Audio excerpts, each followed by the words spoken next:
All right, we are looking at section 1.3, and we are going to be looking at the average rate of change. Now, when you get to calculus, this will be a big topic at the beginning of the semester. And up to this point in your math classes, you've probably referred to rate of change as slope. It's really just the change in y over the change in x. We're looking at the rate at which something is changing. And we've always done this with linear equations, straight lines, where that rate of change or slope is constant. However, we can do this with other types of functions as well, and we can look at the average rate of change over an interval. Now, not every interval will be the same, even on the same function, because if it's not linear, the rate of change is changing. You are used to seeing slope or rate of change as y2 minus y1 over x2 minus x1, and that would be given 2 points. This means exactly the same thing. F of x2 is the function's value at x2.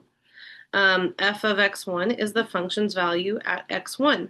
And so this really means the exact same thing as the slope formula that you learned back in like an algebra class. So looking at this first example here, it's asking us to find, let me see if I can fix this color here. Not quite. It says to find the average rate of change for the function from x1 to x2, and we're given this function here, and we want to find it from x1 to x2. So what we're going to do is we're going to plug in these x values to find the matching function values. So if I want to find f of x2, in this case, that would be f of 6, I'm plugging 6 into the function that I have. So 6 squared is 36. 2 times 6 is 12. 36 minus 12 is 24. And then for f of x1, x1 is equal to 3. So f of x1, that would be f of 3. And 3 squared is 9. 2 times 3 is 6. 9 minus 6 is 3. So using the formula we have up above here, f of x2 minus f of x1 is over x2 minus x1. Well, f of x2 is 24. F of x1 is 3. X2 is 6. And x1 is 3. So I end up with 21 over 3, which is 7, and that is my average rate of change on this interval. The next example is referring to velocity of an object moving through space. In general, the position function will be referred to as S of t. Let's see, S of t. And you'll see that a lot in calculus. And so the position or average velocity of an object over an interval can be found by the change in S over the change in t. And in this case, that would be this formula right here, which is, again, the same as the formula you're seeing up above. The function we're looking at is S of t. So S of t2 minus S of t1 over t2 minus t1. So we have an example here where it says S of t is equal to 5t squared, and it represents a ball rolling down a ramp. T is equal to time in seconds after a ball is let go. S of t is equal to feet traveled. Find the ball's average velocity from t1 equals 2 seconds to t2 equals 3 seconds. So they're telling us the t values we're looking at. They're telling us our function. I can find S of t2 and S of t1, and S of t2 would be S of 3 and S of 2. And plugging those into my function, 3 squared is 9, times 5 is 45, and then 2 squared is 4, 4 times 5 is 20. So we have 45 minus 20 over 3 minus 1, 3 minus 2 rather. And we have 25 over 1, which is 25. And in this case, we have units that we can use. So this is seconds and feet. So this would be 25 feet per second. In the next example, it's asking us to use the scenario from number 9. So S of t is equal to 5t squared. And now we're looking at t1 equals 1 and t2 equals a. So we're going to be coming up with a formula here. So S of 1 is equal to 1 squared is 1 times 5 is 5. And S of a is going to be 5a squared. So S of a, 5a squared, minus 5 over, and now we have a minus 1.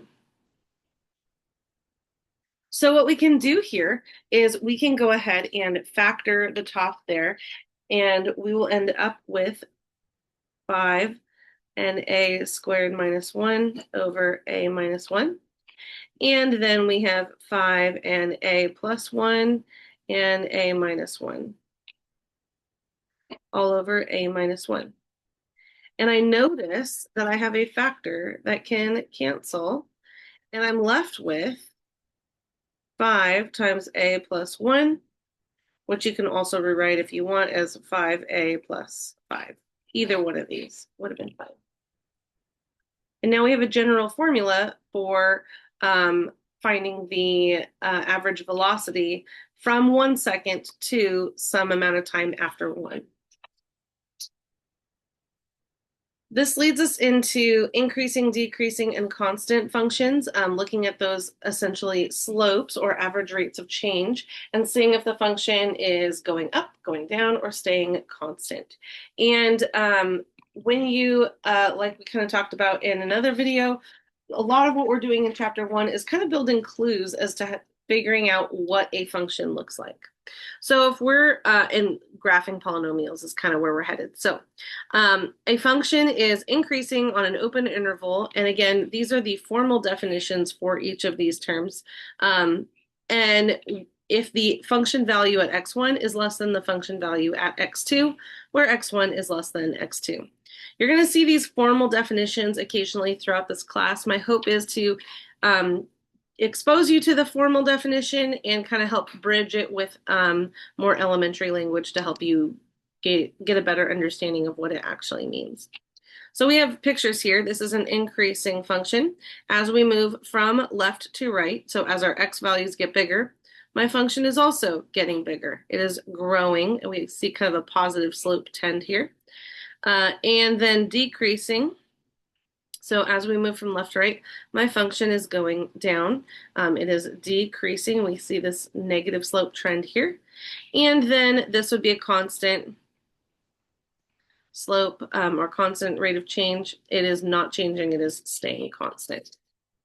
So what we're going to be looking at here in these next couple examples, unfortunately, the graph here is kind of washed out. Hopefully on yours, you can see the graph a little bit better and a little bit clearer. And hopefully you can see the values on the X and Y axis a little clearer than on the video screen. But what we're going to be doing here is saying where the function is increasing, decreasing, or constant.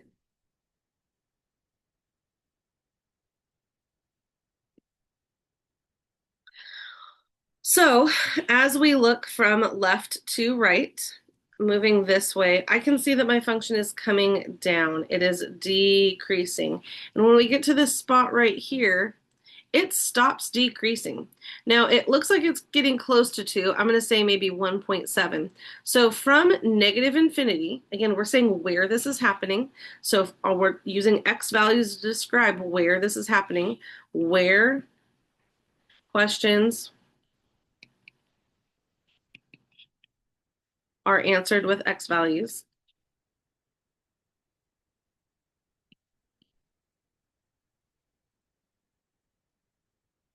Okay, so we're asking where something is happening. We're describing that with our x. And again, it says like it looks like 1.7 maybe. So it's increasing from negative infinity all the way to 1.7, and then it stops decreasing. Oops, I realized I wrote increasing there. Let's just switch the words. It's decreasing. It's coming down. It's decreasing here.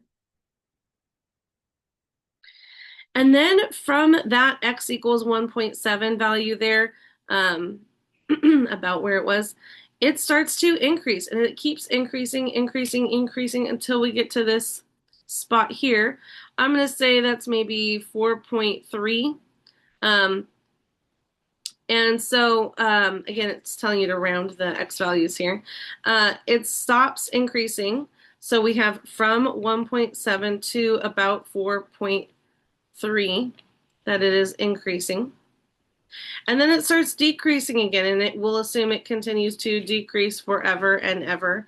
And so now it's decreasing from 4.3 to infinity. And even though it's going down, sometimes I'll have students write, oh, 4.3 to negative infinity because it's going down. Even though the function is going down, we're talking about positive x values. Our x values are going to infinity, positive infinity in this direction. So even though the function's going down, we're talking about our x values getting larger and larger. And we're answering this where these things are happening question with x values. There are no areas on this graph where it is constant. All right. On to the next one. And it kind of says here in the directions here that you're going to assume it has an open hole right here and a closed hole right here. All right, so you can go ahead and adjust your graph accordingly there. And now we're going to talk about where it is increasing, decreasing, and constant. Again. So as we move, and we'll assume this goes on forever in this direction and forever in this direction, as we move from negative infinity, again, thinking least to greatest, it is constant everywhere until we get to x equals -1. So from negative infinity to -1, this is a constant function. Even though the y value looks like maybe 3.5, it is still, we're talking about where this is happening, from x equals negative infinity all the way to x equals -1. And from there, it starts to decrease. It decreases for this little spot here. And it's hard to tell on your graph, but that is filled in here. It's not an open dot there. But it's decreasing from -1 to 0. And then from 0 on, it is increasing. And it's going to positive infinity that it is increasing. Okay. So on the next page, we are going to talk about maximums and minimums. And we're going to talk about the difference between a relative maximum and minimum or an absolute maximum and minimum. And these are values where everything immediately neighboring it are either above it or below it. So a relative maximum would be something like this point right here. This is a relative maximum because everything immediately neighboring it is below it. Even though the function continues to go higher and higher and higher, this point right here is still a relative maximum because everything immediately to the left and immediately to the right is below it. Now, sometimes instead of the word relative, we use the word local. You might also hear these called local maxes and mins. So that would be a relative maximum. A relative minimum would be like what we have down here.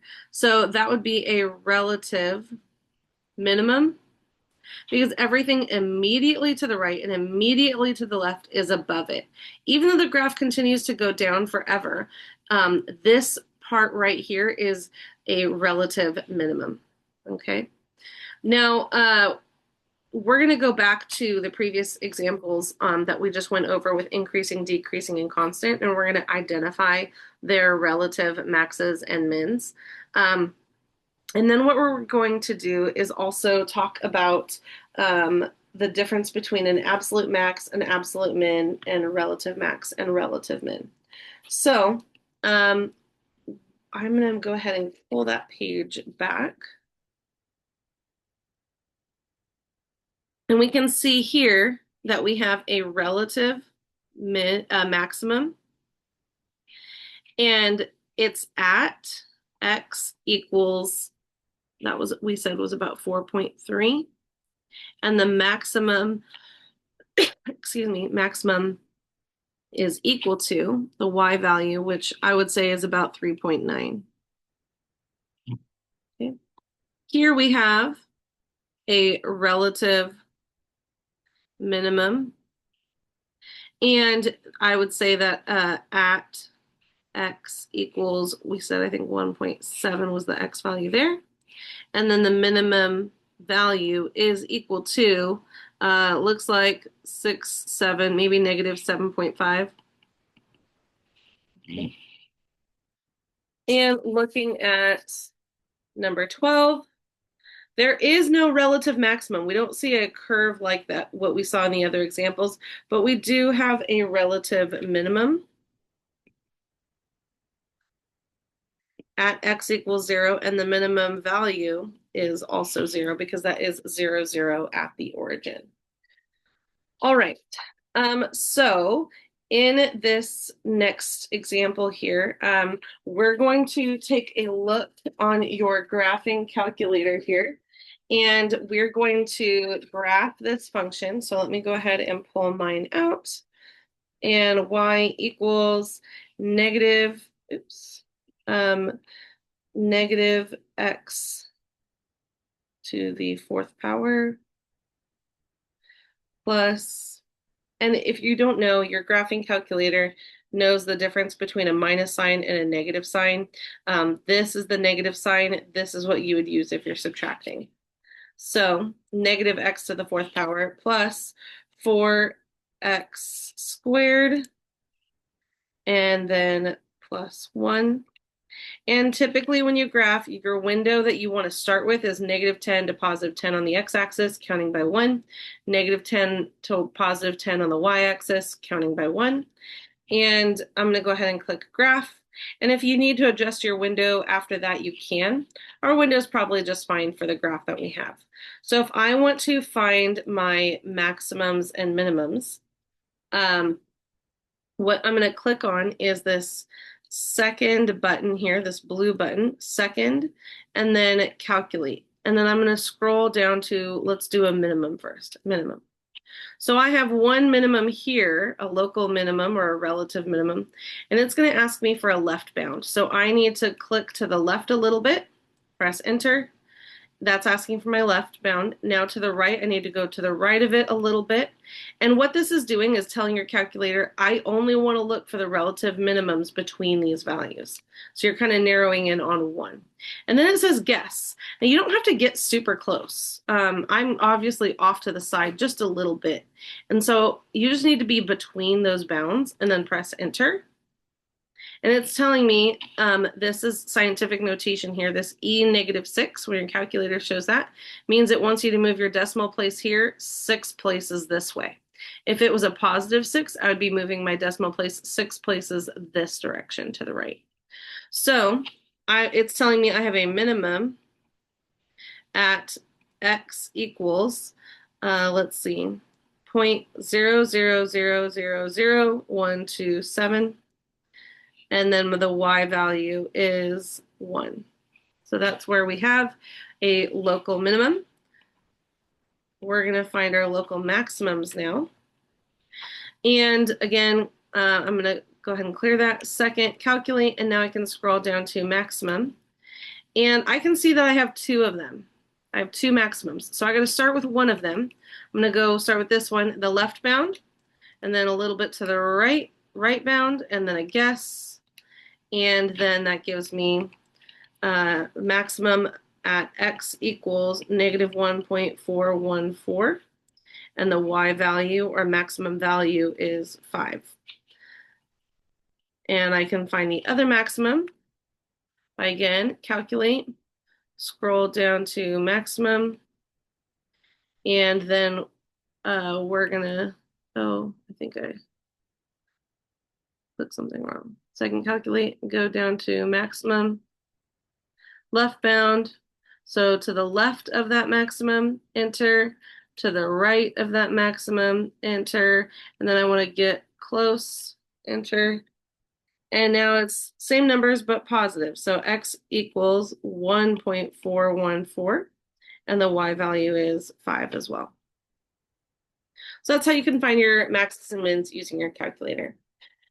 Now let me elaborate a little bit on the difference between absolute maximums, absolute minimums, and relative maximums and relative minimums.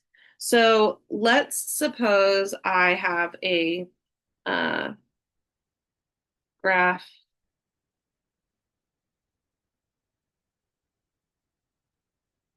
like this. I have a relative max and a relative min.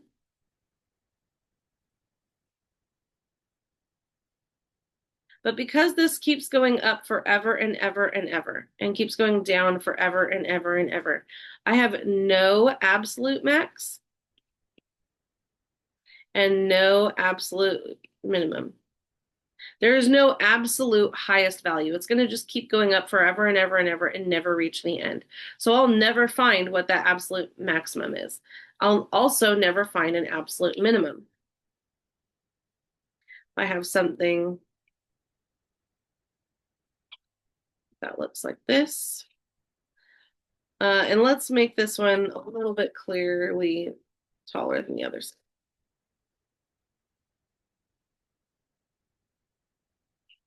Right. Here I have a relative maximum. I have a relative maximum, but this is also an absolute max because there is not another value on this entire function that is higher than this point right here. I have a relative minimum, but I don't have an absolute minimum because we can see that this graph is going to go down forever and ever and ever.